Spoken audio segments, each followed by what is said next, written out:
Salut la team, j'espère que vous allez bien. On va suivre la présentation officielle de Luis Castro en version un petit peu accélérée. Je vais prendre que les moments où je trouve ça très pertinent et on va réagir à chaud du coup de cette conférence de presse de Luis Castro et de Franck Kita. Et comme ça, on va pouvoir interagir sur entre le discours et potentiellement ce qu'on va voir sur le terrain. N'hésitez pas à me dire par commentaire si vous aimez ce genre de format. Comme ça permettra de, si pourquoi pas, de débriefer à chaque fois si on est en adéquation entre le discours du coach et nous en tant que supporters. Allez, let's go. Évidemment, je ne vous fais pas les 38 minutes de vidéo. On prendra quelques passages que je mettrai dans la vidéo. On connaît Luis depuis 2 ans. Bon, je m'arrête là tout de suite. Je suis désolé Franck Kita, j'ai un gros doute que depuis 2 ans, on écoute, on suit Luis Castro. Pour moi, ça, c'est de la com. Je vous dis honnêtement, je pense qu'avant la saison de l'année dernière en Ligue 2, personne ne le connaissait du côté de Nantes. Là, on s'est dit, tiens, il a failli monter en Ligue 1, il est arrivé demi-finaliste de Coupe de France, il joue avec des jeunes, il peut correspondre au problème de Nantes. Je pense que là, Franck, je t'aime bien, il n'y a pas de problème. Mais ça, c'est de la com, disons qu'on le suit depuis autant de temps, je suis pas sûr. Honnêtement, je peux me tromper, mais personnellement, il y en a beaucoup. En tout cas, beaucoup de personnes ne connaissaient pas Luis Castro avant l'année dernière avec Dunkerque. On cherchait un coach d'expérience. On voulait un coach qui connaisse la France. On voulait aussi un coach qui avait le projet des jeunes au cœur de son idée de jeu. Bon, en termes d'expérience, je suis assez d'accord. C'est vrai qu'il avait travaillé du côté de son expérience du côté de Benfica. C'était plutôt bien passé avec jeunes talents. Du côté de Dunkerque, ça a été plutôt une réussite dans son arrivée dans le Nord. Entre éviter le maintien et derrière quasiment mener Dunkerque en Ligue 1 par rapport au budget qu'ils ont. Franchement, ça a quand même été une très belle prouesse du côté de Luis Castro. Et je trouve que c'est un profil qui intègre bien le projet nantais. Maintenant, moi, ce qui pose problème, c'est le mariage, tu vois. On va pas se mentir, Nantes est une équipe qui joue le maintien depuis quelques saisons. Certes, si on a gagné la dernière fois cette Coupe de France avec Comboré il y a quelques années. Enfin, quelques années, c'est tout récent, je vous rassure. En termes de mariage, à un moment, tu n'as pas de choix en tant que coach. Il n'y a pas beaucoup de coachs sur le marché qui auraient pu eux-mêmes accepter à Nantes, venir à Nantes, parce que quand tu viens à Nantes, tu sais dans quoi tu t'embarques, tu sais que ça peut être potentiellement dans 3 mois, tu es viré. Donc, est-ce que c'est un choix par défaut? Je ne pense pas. Je pense que Nantes a eu le coup de cœur pour Luis Castro, mais je pense que c'est vraiment à la volonté de l'entraîneur. C'est lui qui a vraiment fait. Voilà, il s'est dit, Nantes, c'est quelque chose qui m'intéresse. Nantes, il y a un projet à faire. Nantes, il y a de la jeunesse avec du talent. On l'a encore vu. D'ailleurs, je ne l'ai pas dit, mais vous devez le savoir, Nantes jouera encore la Youth League l'année prochaine grâce à la réserve de Nantes qui a été encore très très forte cette année.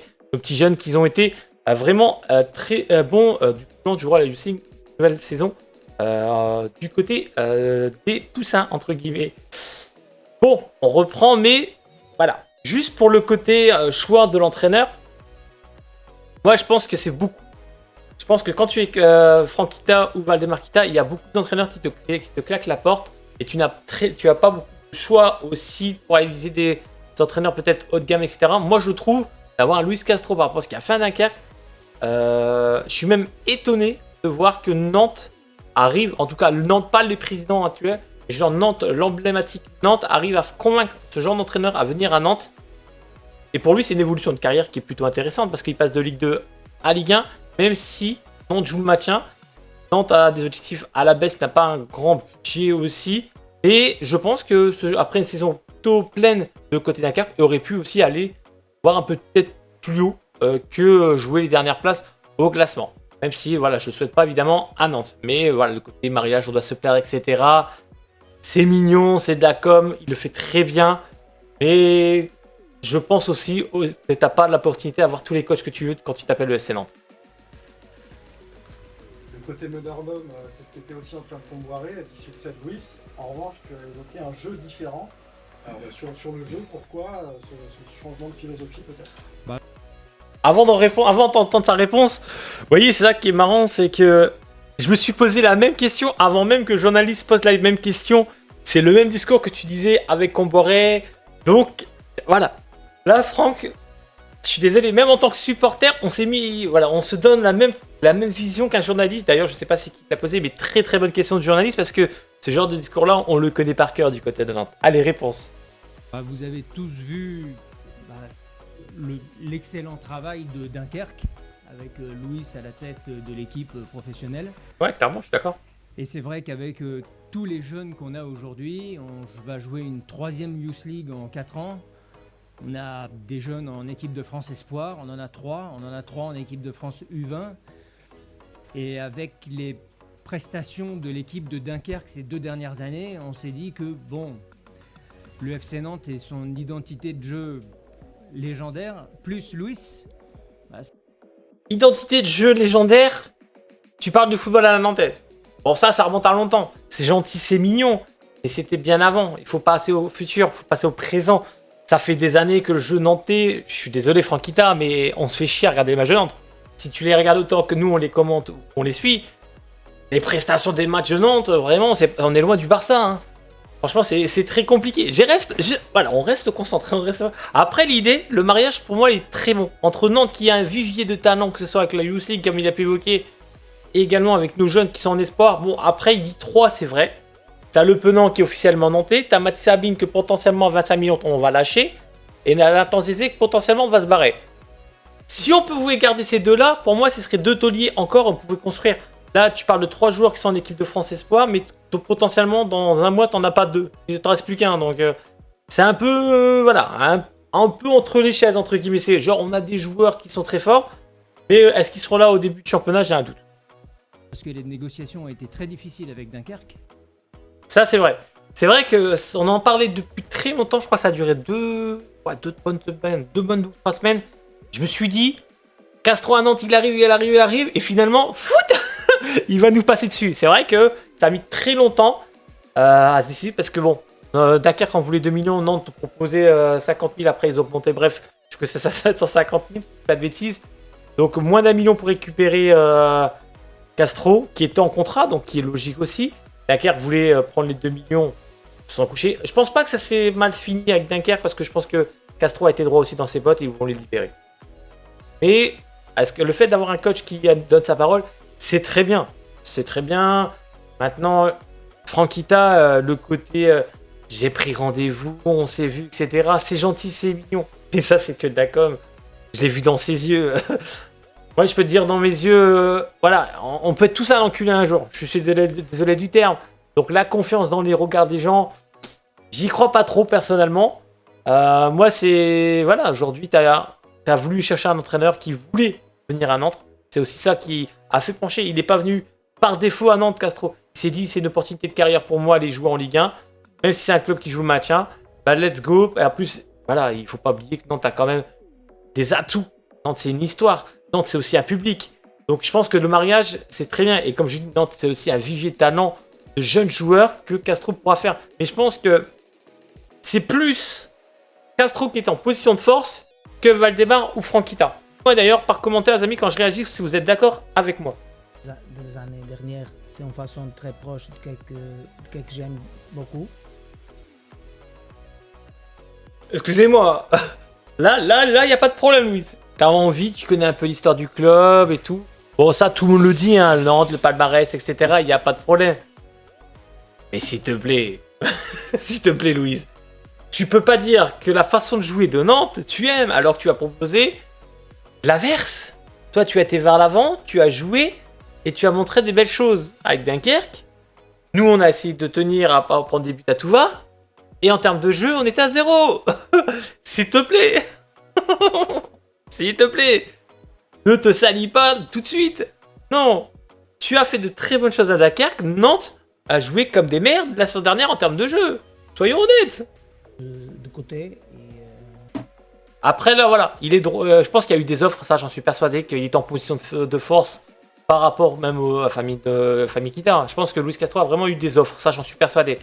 Après, le parcours de la Youth League, on sait que c'est vraiment un entraîneur qui suit beaucoup les centres de formation. Il faisait du côté de Benfica. Donc ça, j'en suis persuadé qu'il a dû avoir des données. Je ne pense pas qu'il a vu tous les matchs. Après, il a dû voir aussi l'épopée nantaise en Youth League il y a 2 ans. Mais moi, je pense qu'il s'est dit il y a un mariage à faire parce que moi, j'aime former les jeunes. J'aime mettre en avant, éclore des talents. Et ça, j'en suis persuadé qu'il sait que c'est un encadrant. Voilà, je pense que c'est un entraîneur encadrant qui va savoir encadrer cette nouvelle génération de Nantes et les propulser vers l'avant. Ça, j'en reste persuadé. et aussi, je suis un supporter quand je vais dans le stade. J'aime beaucoup les équipes qui attaquent, j'aime beaucoup les équipes qui sont offensives. Et pour ça, c'est mon façon de faire les choses. Ça, c'est typiquement ce qu'il a envie de mettre en place avec Nantes. Est-ce qu'il y a les joueurs aujourd'hui sur l'effectif de Nantes pour le faire? Je pense qu'il va en manquer, personnellement. Je pense qu'il y a vraiment des très bons joueurs qu'on va de toute façon découvrir au fur et à mesure de la nouvelle saison. Maintenant, c'est vrai qu'avec Dunkerque, j'ai vu quelques matchs, que ce soit avant son arrivée du côté de Nantes ou avant même que ça passe. C'est vrai que Dunkerque avait un style de jeu à la perte de balle, ça avançait toujours, ça récupérait, ça pressait, ça construisait à 2-3 touches, boum, ça allait vite se projeter vers l'avant. Il y avait vraiment très intéressant ce qu'il faisait avec Dunkerque. Maintenant, l'effectif de Nantes a quand même de très bons joueurs, on va pouvoir s'appuyer dessus. Et ce que j'aime, c'est que voilà, il veut pas s'emmerder, il veut pas que les gens viennent s'emmerder au stade. Il veut que lui, il aime un jeu porté vers l'avant, un jeu qui a des buts, qui a des actions, que chaque joueur, que ce soit avec le ballon, se projette. Et ça, c'est quand même quelque chose qui est quand même très intéressant. On reste pas sur nos satures derrière, on met le bus et on attend. C'est au contraire, tu as le ballon, tu avances. Mais ceux qui sont autour doivent avancer pour essayer de monter un peu plus haut le bloc équipe. Donc ça, je trouve ça plutôt cool. Maintenant, c'est en combien de temps tu es capable de le faire? La question qu'on va se poser, c'est est-ce qu'il arrivera à le faire avec le FC Nantes? Après, il a réussi à le faire avec Dunkerque, qui n'avait pas les mêmes budgets que Nantes. Mais ce qui est bien pour lui, c'est que je pense que Castro, avec l'ancienne génération de Nantes, sans leur mettre de préjugés, je pense que le mariage n'aurait pas fait. Mais là, avec la nouvelle jeunesse, le nouveau cycle, je pense que ça peut vraiment correspondre parce que les joueurs vont être à l'écoute de l'entraîneur. Et le problème, quand tu as des joueurs installés depuis trop longtemps, c'est eux qui décident un petit peu. Qui font leur propre compo, je dirais pas, mais on sait très bien le même 11 qui est aligné à Nantes quasiment tout le temps. Donc là, je pense que le fait que ça la fin d'un cycle, excusez-moi, ça peut être que bénéfique parce qu'ils n'ont pas cette notoriété ou cette emprise au sein du vestiaire que certains avaient. Même dans une fin de cycle. Donc avec les départs d'un certain nombre de cadres. Bon, je te coupe 2 minutes, Franck. Fin de cycle, oui, et depuis trop longtemps. C'est ça le problème. C'est que Nantes était dans une fin de cycle depuis bien longtemps. Et c'est eux-mêmes les responsables d'avoir toujours prolongé des joueurs comme Marcus Coco. À l'époque, il y a eu Charles Traoré, etc. Des joueurs qui étaient en fin de contrat. Et comme Nantes, par défaut, ne savait pas qui prendre, ils prolongeaient constamment des Flo Mollet, etc. Du coup, oui, moi tu prolonges pas là, je te dis oui. Les autres joueurs, je te disais non, ils auraient pu partir bien avant. Donc la fin d'un cycle, je pense que c'est parce que si tu n'as pas si forcément bien travaillé à l'époque, je pense que Alban, tu aurais pu le vendre bien avant, quand il était un peu, entre guillemets, à son prime. On a merdé. Il y a eu Pedro Chirivella, je pense qu'il aurait dû partir il y a 2 ans. Du coup, il y a des joueurs comme ça qui sont partis, qui auraient dû être déjà partis depuis bien longtemps. Des cadres, non pas envahissants, mais des cadres avec qui on a tout vécu et grâce à qui on est là aujourd'hui. Là, c'est intéressant. Il dit des cadres non envahissants, mais en même temps, tu comprends que c'était des joueurs qui avaient trop d'impact, entre guillemets, dans le collectif et qui, potentiellement, moi, je pense que toi, par exemple, Comboiré n'avait pas toutes les clés parce que si tes joueurs ne suivent pas le coach, quand tu es là depuis trop longtemps, par exemple, tu vas voir arriver un nouveau coach. C'est pour ça que je pense que des Pedro, etc., ne seraient pas forcément greffés avec le nouveau coach parce qu'eux sont installés depuis longtemps. Ils disent qu'est-ce que tu viens nous faire chier dans nos habitudes, etc. Nous, on n'a pas envie de faire plus. Tu vois, et du coup, l'entraîneur n'est plus en position de force par rapport aux joueurs. Moi, je pense que dans tous ces cadres qui sont partis, encore cadre, c'est un grand mot, ils y sont titulaires par défaut beaucoup. Pour moi, des cadres, Copalo était un cadre, voilà. Ça, je le redis. Simon était un cadre, et je le redis. Douglas Augusto, pour moi, était un cadre, je le redis. Maintenant, Chirella a été un cadre, même si ça fait 2 ans pour moi qu'il est sur la régressé. Et on le faisait jouer comme Marcus Coco aussi, voilà, parce qu'ils étaient dans l'effectif. Mais c'est vrai que Pedro Chirivella, pour moi, était sur la porte descendante depuis au moins 2 ans. Mais ces joueurs-là, je pense, t'as aussi peut-être que, voilà, même Nico, même si c'est une personne que j'adore, peut-être que, voilà, le fait qu'il y ait un nouvel entraîneur qui arrive avec un nouveau style de jeu, peut-être que ils n'auraient pas réussi à mettre en place le projet parce que eux sont installés et t'as ce côté confort, entre guillemets. Aujourd'hui, Donc le départ de ces cadres, plus les jeunes qui poussent et qui sont très performants, l'arrivée de Luis, tout ça fait que on en est là aujourd'hui. Et pour rebondir sur le volet financier, comme vous le savez, on est passé haut la main à la DNCG. Aujourd'hui, on a déjà fait un certain nombre de ventes très importantes d'un point de vue financier. Donc on est très confortable d'un point de vue financier, malgré la crise du football français. Voilà, sur le côté là, je vais pas m'attarder beaucoup sur le côté, on va dire, finance du club. Je sais qu'il va en parler. Personnellement, Nantes a passé à la DNCG, je suis pas surpris. On sait très bien aussi que Franck Kita, chaque année, s'il doit mettre un peu d'argent de sa poche, le fera.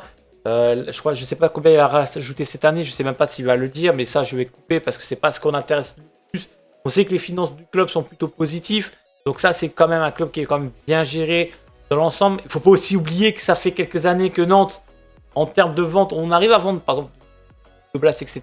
sans forcément réinjecter l'argent. Il y a beaucoup d'argent qui n'a pas été réinjecté dans le budget mercato, dans le club. Donc, et en termes de dépenses du club, en termes de mercato pur, on n'a pas eu de grands joueurs depuis bien longtemps.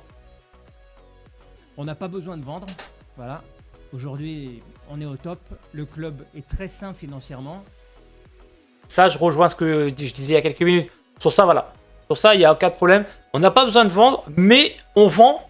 Et je pense que c'est ça, le mais on vend. Parce qu'il faut casser cette image de les anciens de Nantes. Voilà. Je pense qu'aujourd'hui, tu es dans l'obligation de vendre le plus de possible de joueurs qui sont là, qui ont vécu le côté maintien à tout va, la dernière journée, etc. Il y a comme un traumatisme, tu vois. Quand tu es toujours en train de vivre la même chose, bah, mentalement, après, tu n'as plus le... où tu dis, oh, ça va se faire à la dernière journée, donc t'inquiète, on va gérer, nana.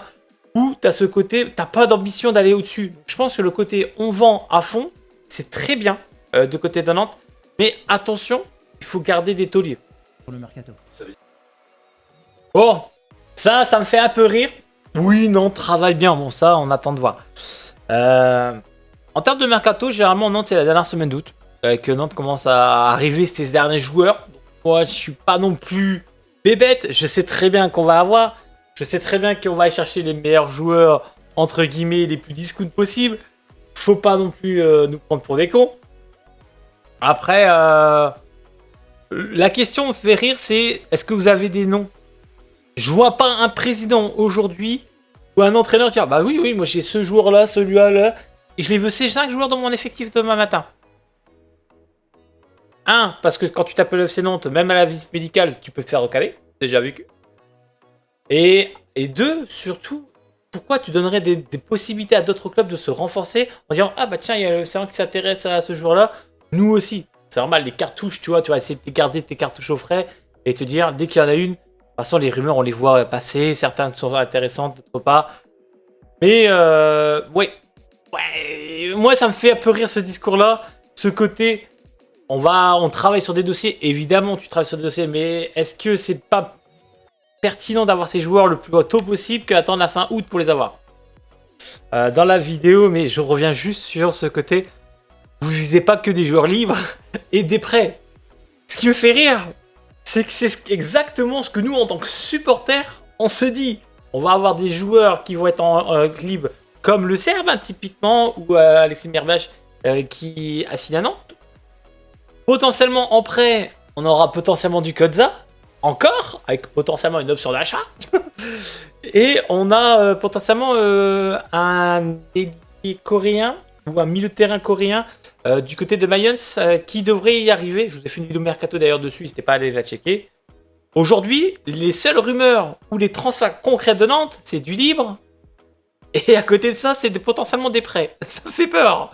Mais Franck a dit qu'on allait acheter. Attention. Tabibou et j'en passe, ils sont intransférables.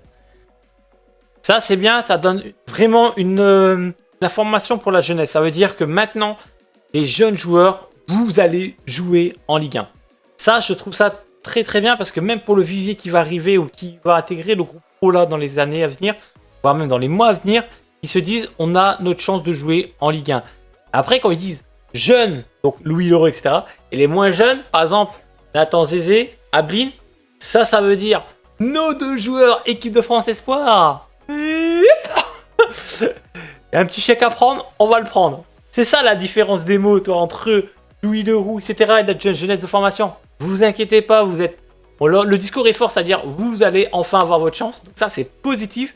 Mais le côté des 2 meilleurs joueurs, bon, même s'il y en a un, Nathan CC, j'aime beaucoup, mais je trouve un peu trop surcoté à l'heure actuelle. Personnellement, je trouve qu'il y a une marge de progression, je trouve encore très faiblard défensivement. Et Mathis Sabine qui est juste étincelant. On a bien compris que demain matin, il y avait 25 millions, on le vend. Trophée, soit vous gagnez la Coupe d'Europe, soit vous maintenez la dernière journée. Ça choque quelqu'un là, à ce moment-là? Soit vous gagnez la Coupe d'Europe. Putain les gars, je vous jure que j'ai pas compris. Le FC Nantes a gagné une Coupe d'Europe. Je suis pas au courant. On a gagné une Coupe de France. Oui, je m'en rappelle, je l'avais commenté il y a quelques années. Mais on a gagné une Coupe d'Europe. Franck, tu m'as caché ça, merde. D'ailleurs, s'il y en a un qui a... Est-ce que dans les commentaires, d'ailleurs, pour ceux qui vont regarder cette vidéo, est-ce que vous avez percuté à ce moment-là? Pas du tout. On a quand même gagné une Coupe d'Europe pour Franck Kita. Alors qu'on joue le maintien. Elle est exceptionnelle, celle-là. Mais après, tu vois, pour revenir sur ce qu'il dit, il veut pas vendre... En gros, on s'attache, etc. On s'attache, mais ça reste du business. Ça reste aussi à un moment, là, il faut aussi renouveler ton effectif. Tu peux pas partir 10 ans avec les mêmes joueurs. Déjà, 6 ans, c'est déjà énorme. Et après, il faut pas oublier que certains, ils ont vraiment régressé. Donc, il faut aller aussi casser cette ossature pour pouvoir apporter un nouveau cycle. Là, aujourd'hui, je vous dis, sans cette ossature qui a été brisée, n'importe quel coach qui aurait été à Nantes aurait pas pu installer son style de jeu. J'en suis persuadé. Mais bon, on a quand même gagné une Coupe d'Europe. Ça crée des liens incroyables. Oui, oui. J'ai pas envie qu'ils partent. Après, pour le bien du club et de l'équipe, je suis conscient qu'il faut passer un nouveau cycle. Voilà, pour eux comme pour le club. Ça, c'est bien, hein, mais ça fait quelques années que tu aurais dû déjà travailler pour casser ce cycle. Ça fait des années que tu vois le même effectif à Nantes, avec 1 ou 2 retouches.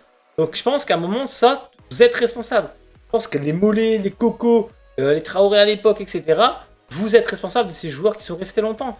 Là, tu parles de fin de cycle, très intéressant. Pourquoi Nantes, à l'heure actuelle, est en train de rechercher sur latéral gauche, coché, en tout cas des joueurs cochés, celui qui on en parle le plus, c'est Koza.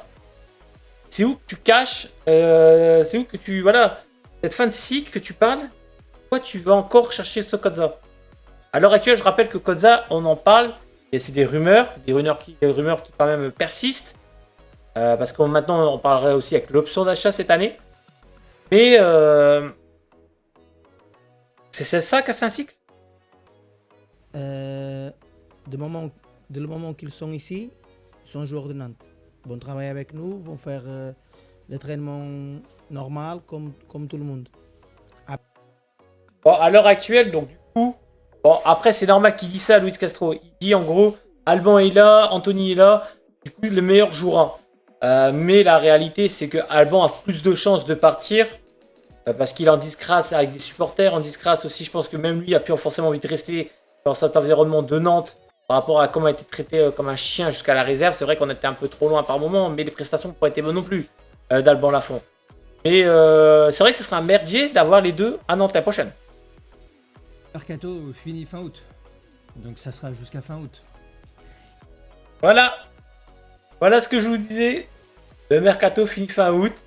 Ça sera jusqu'à fin août. Voilà. On le sait très bien. On le sait très bien. Encore une fois, les derniers achats de Nantes se feront à la dernière minute. On ira sur le plan B, C. Tout ce qu'on n'aura pas réussi à avoir sur les joueurs catégorie premier rôle. On ira sur des réservistes. Ce qu'on n'a pas trouvé entre le plan B et le plan C. Parce que Nantes n'arrivera pas à finaliser ses offres avant. Moi, je comprends pas pourquoi tu n'arrives pas à voir ton équipe, ton groupe, avant le début de championnat. Si tu travailles en amont, tu es capable de le faire. Idéalement, sur le papier, à l'école, ça serait bien d'avoir l'effectif pour la première journée. Ah oui, mais tu le fais pas. Comme ça. Parce que c'est le mercato et que là, vous avez aujourd'hui la Coupe du Monde des clubs. Ça, bon, ça, le blabla, Coupe du Monde des clubs, etc., j'entends les excuses. Mais moi, à un moment, je pense que tu dois avoir ton ossature avant le début de championnat. Tu dois pas attendre que tu as joué les 5 premiers matchs du mois d'août, les 4 premiers matchs d'août, pour potentiellement te dire, ah bah il faut acheter ça, ça, ça, ça, parce qu'il va y avoir des besoins. Tu dois avoir une ossature fixe, des cadres fixes, dès le début. C'est à toi de aller chercher ces joueurs que tu peux, les plans A, mettre tout ce que tu dois mettre en priorité en termes de thunes, vu que tu as dit que tu as de l'argent. Et ça, c'est très bien. Après, toujours à dépenser intelligemment, mais je pense que l'idée, c'est que des tauliers que tu dois avoir, des encadrants dans ton équipe, doivent être là dès le début, pas à la fin de ton mercato. Nous avons beaucoup de temps pour travailler, tu vas travailler ça toujours. Et petit à petit, les choses vont changer. C'est normal que la première semaine, la deuxième semaine, tu nécessites un peu de temps, mais je pense qu'après, les choses vont marcher bien. Comme tous dans le monde que tu construis, que c'est une grande chose, tu nécessites de temps. Il y a deux choses à retenir dans ce qu'il dit, Luis Castro. Déjà, la pertinence des questions dans cette conférence de presse, elle est très intéressante. C'est la question de temps. Déjà, oui. Et il ne faudra pas faire à la Pierre Restouille du côté de Kita, c'est-à-dire au bout de 2, 3, 4 matchs, ça dégage. Il faut laisser du temps à cette jeunesse. Il faut laisser du temps à Luis Castro à construire un effectif. De toute façon, on sait, je n'ai pas regardé la fin, mais je sais très bien que l'objectif de Nantes, ce sera le maintien. Donc, tu sais que tu joues Paris le premier match. De toute façon, que tu joues Paris le premier match ou le deuxième, troisième, ça risque d'être déjà compliqué contre le PSG, on le sait tous. Maintenant, la question, c'est 1, il faut laisser du temps. 2, la mentalité que Nantes avait la saison dernière, ou même depuis quelques saisons, a toujours reculé bloc bas et pas se projeter. Je pense que ça a vraiment un vrai travail pour Luis Castro, même si, je le redis, le fait qu'il y a un grand vivier de départ va lui faciliter la tâche pour justement assouffler un nouveau souffle à cette équipe. Mais c'est vrai que, et ça je le redis, on n'aura pas un très bon Nantes dès le début. Ce n'est pas possible. Il y aura peut-être des fulgurances, je ne dis pas le contraire. Mais il va falloir du temps pour voir ce que Dunkerque proposait. Dunkerque n'a pas proposé ce jeu-là alléchant dès le début. Il a fallu du temps, que ça enregistre, que tactiquement ça devient fluide, etc. pour réussir à faire comme ils ont fait l'année dernière. À Nantes aussi, de s'appuyer sur ce que Dunkerque a fait et se dire, bon, on lui laisse du temps, il est capable de le faire, il a déjà fait. C'est ça qu'il ne faut pas oublier. Donc nous aussi, on soit patient en tant que supporter. J'ai regardé la fin de la conférence de presse. Bon, après, il n'y a pas eu non plus de grandes nouveautés. Les journalistes ils ont revenu un petit peu sur potentiellement comment il va jouer. Luis Castro, il le dit, ce sera un jeu avant. Les dispositifs, ça dépendra aussi de son groupe final. Si on peut potentiellement parler, je pense, un 4-3-3 potentiellement. Bon, c'est la fin de cette analyse du coup à chaud de cette conférence de presse. Il y a eu du bon, du mauvais. Personnellement, je trouve pour une première, Luis Castro s'en est plutôt bien sorti. J'ai aimé ce style de... Son discours est rassurant. On sent qu'il a envie de faire des choses et mettre en place des choses. Quand on entend Franck Kita, qui est quand même très bon en communication, il faut lui reconnaître ça. Il y aura du temps pour travailler, il y aura les moyens pour travailler aussi. Donc on se dit, le mariage est parfait. Nantes va pouvoir faire une belle saison pleine avec du beau jeu. On va peut-être prendre enfin du plaisir à regarder le FC Nantes jouer. Je préfère de temps en temps que ton équipe joue très bien et perd quelques matchs que jouer au bus, faire le bus et rien proposer pour gagner un point de temps en temps. Je suis désolé, les prestations de merde comme on a vécu encore la saison dernière. Moi, personnellement, j'en peux plus du tout. On paye des abonnements, c'est pour que ce soit au stade ou avec les droits télé, c'est pour qu'on voit du beau jeu, pas sentir cette frustration et voir un match qui dure 2 heures, se faire chier pendant 2 heures, entre guillemets. Donc, pour terminer, conférence réussie, personnellement, de Luis Castro. Dites-moi par commentaire si vous êtes d'accord avec moi. Franck Kita, le roi de la com, il le fait vraiment très bien. Attention, je décrypte ce qu'il dit. Je n'insulte pas la personne. Si, mettre les choses de côté. Je suis pour certaines choses, je trouve des choses pertinentes et des choses qui, personnellement, on sent que c'est de la communication. Donc, mais je trouve que ça s'est plutôt bien réussi entre les deux. J'ai trouvé qu'il s'est passé un bel échange. En tout cas, j'espère que ce format vous a plu.